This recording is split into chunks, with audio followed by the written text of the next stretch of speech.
Well, uh, Ohio State obviously very, very physical, tough. Weston is a terrific low post player. They're kind of treating him like Garza a little bit, where they're just getting into him, playing for round one.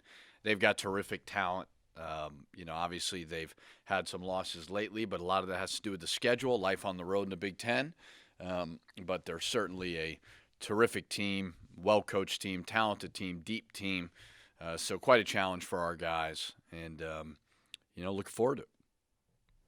How do you assess how Daniel played last weekend and kind of what the challenge is here? I don't think he played very well at all on Sunday. No, I don't think he played great. I think he would admit that. Obviously 19-9, still from a production standpoint, was great, but way too many offensive rebounds from Miles Johnson and some of those guys. And it's not all Daniel. I mean, our front court's got to get meaner, nastier, scrappier. But bottom line is Rutgers absolutely manhandled us. And not just the bigs, everybody. So team effort, got to do better. How many teams can manhandle you like that? I mean, is that a recipe now for other teams, or just Rutgers has? Well, Rutgers does. Yeah, Rutgers is really big at every position, big and strong and physical, and that's what they do. They treat every shot like it's a miss from an offensive rebounding perspective, and very, very good defensively. Obviously, very good in their building. Got 13 wins at home. But that it is what this league is. I watched snippets of Illinois game last night. That's what they're going to do. That's what Ohio State's going to do. Michigan State's been doing it for 90 years. So it's not going to change either. So that is what the Big Ten is a lot about. I think it has a rep of everybody plays slow, and I don't think that's the case. But there's big guys, older guys in this league, and they're going to do that. What did you notice the last time you played Ohio State? Obviously, Marcus had a huge game, but I think you said it was the most complete game you guys played at that point. Yeah, I thought we were good defensively. Somebody in this room asked me how our zone was. I'm not going to say who he is. And we didn't play zone, but that meant we were connected. And that's the key defensively. I thought we were working together. Marcus having 35 points. I mean, you can't rely on guys to have 35 points. That's not realistic. But I thought it was something where obviously it's hard to get the attention of your guys all the time. They were going to be number one in the country. They were in our building. It was a bit of a perfect storm from an energy standpoint for our guys. We played with great energy and emotion, and we played like a team who needed to win the game. Does it help to look back at that film, or is Ohio State? Yeah, I think it. I mean, it helps just to see, because they're going to run their core stuff. We run our core stuff. What did we do well? What did we not do well? Yes, but, every game is totally different. What you do at home is different than what you do on the road. You've talked pretty much every season about how tough the league is, but is this season like another level? Well, just with so many teams? I guess I think when the net came out, so there's that 2 years ago, I believe. We have 1 year with the net? We've had 1 year with the net. So I think that dynamic has changed the way that you're looking at leagues. And the fact that we have 12 teams in the top 40, 50, whatever it is, remarkable. And what that does is it heightens the level of play from all those teams. Right? Because I think that the amount of numbers and the amount of educational stuff that we could tell our guys, like, hey, you're this. Because before it was like you didn't really know. RPI, Ken Palm, all these advanced analytics, and we really didn't know what we were looking at. Well, you better believe that our guys understand how important these games are, and just like Illinois and Rutgers and so on, and that picks up the level. So it's always been tough to me. I don't think it's ever been like this league's not very good. But, you could say, in our next 12 games, 10 of the 12 are playing for NCAA tournament berths. And, Chris Collins is rebuilding. He knows what he's doing. And Fred Hoiberg's certainly building there. Those are not easy games. So it's hard for the coaches, but fun for the players and the fans.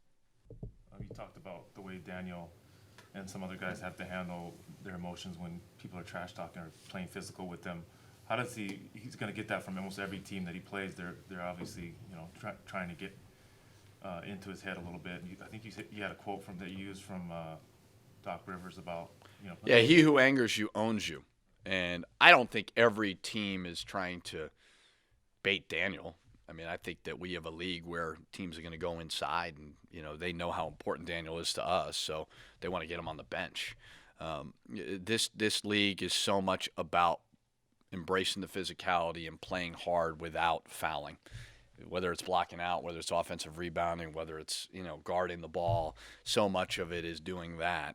But anything in life, it's a good lesson for us all. If somebody is, yelling something at you, somebody says something to you, somebody tweets something at you on social media, which you guys all deal with it just like we do. He who angers you, owns you. And you can't let anybody affect you and affect the team. And but that's part of sports. That's the beauty of it. I mean, there's a mental part of it. There's a physical part of it that, and younger people may struggle with it a little bit more than older people. But hell, we're all trying to deal with it too. How do you analyze Gabe's shooting? It's like I'm a really bad golfer, and good golfers, not me, but they when they miss putts, they don't really stress about it if it's the right putt. If it's the wrong read, if it's the wrong hit, whatever, then they may be mad at the way they evaluated the putt. That's how I look at Gabe. But he's not taking bad shots. It's not a lack of effort. It's not when you look at the way he's shooting it, it's not like it's a form problem or an arc problem. So I don't really worry about it. He pours his heart and soul into kind of his craft, so to speak. That's all I can ask. He made one. It looked like he made two last game, but he looked like he was a little bit more comfortable there. So he'll shoot his way out of it. He works too hard. He's too focused on it. And he's got a pure stroke as well. So it's nothing that I'm really concerned with. Do you think he's still adjusting to playing with Marcus as far as a point guard who initiates maybe more and just knowing where to be and how to play off? I think it's when you have 7 new players. That's got to be the most in the Big Ten. I don't know, but it's got to be one of the most. So, from a chemistry standpoint, it is what it is. But, no, I just think he's missed some shots. I don't think it has anything to do with more than that. And, but he'll get some confidence going. I think last game helped. Continue to go from there. You mentioned you're not stressing about Gabe. Is Gabe stressing about Gabe, or is he just I'm sure young people – I mean, I stress about everything. But, yeah, when you're not making shots – doesn't make you selfish, right? I mean, guys want to play well for themselves as well as they want to provide value to the team. That's normal. So I'm sure a lot of his identity is he's a great shooter, and when he's not making shots, he probably is. But the one thing about Gabe, like, put him top 3 in my life of kids that work their butts off, and there's no nonsense and there's no fluff. There's no coming into practice not focused. I mean, he is as dialed in a kid. Doesn't matter if he makes 10 in a row, misses 10 in a row, like same routine every single time. So I'm sure, it stresses him out a little bit, but, that's what we're here for, to help him and just constantly remind him that you deserve to make the next one. Keep shooting them. Any connection to Willie Burton in your time here? Obviously, when I got the job, just kind of researching, like I knew Kevin McHale, and I kind of always remember Trevor Mbakwe just because he was a presence. But then the more and more I looked into it, like, Willie Burton was Sweet 16, Elite 8, top 10 pick in the NBA, just an absolute warrior, competitor, tough, versatile, score the basketball. And every time we play in Michigan, whether it's Michigan State, he's always there, which is, you can just tell the pride level there. So the fact that he's having his jersey retired, obviously, was such a, big game. And that's a testament to him, the competitor he is. I know he's doing great things, in Detroit with young kids. So, special person on and off the court.